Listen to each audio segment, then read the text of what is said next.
Let me just start with your take on the State of the Union. I just heard from Adam Green from the Progressive Change Campaign Committee. Just give me your take on it. Well, what's interesting about State of the Unions, they're not the amount of people that watch a State of the Union isn't as great as many other campaign speeches and debates.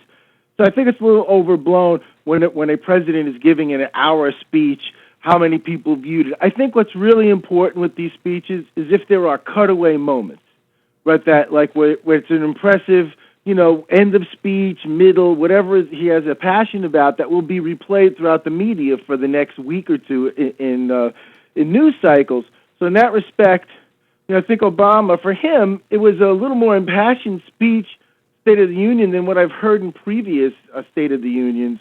And the fact that since he won re-election, he does seem to have an extra, hop to his jump. He seems much more commanding and much more in charge. And instead of being this, and we've all talked about this, the first year or two, this I want to be the bipartisan president fetish, really sabotaged what he was doing and took the momentum of, yes, we can change these things in Washington, and allowed then the Republicans to help sabotage everything.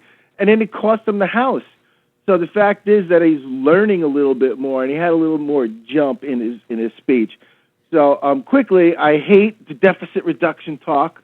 I can't stand it. I don't think a Democratic president should ever be talking about a balanced approach to deficit reduction and all this stuff. It drives me crazy. Outside of that, I thought that he laid down a lot of good Democratic ideas. At least, we have things that we can actually discuss and talk about over the course of the next year, or, the next new fiscal cliff, or whatever the next policy debate is.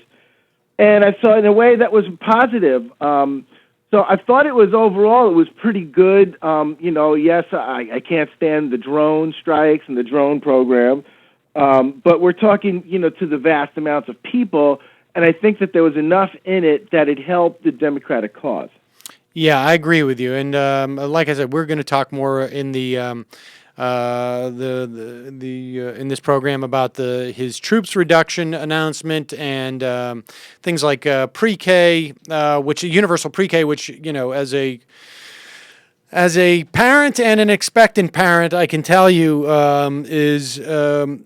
is both something that I would love to exist today, but also having dug into and having spoken to people about the implications of pre-K education for kids going in, particularly for low-income kids who are at a massive deficit in terms of just words and things that they've been exposed to.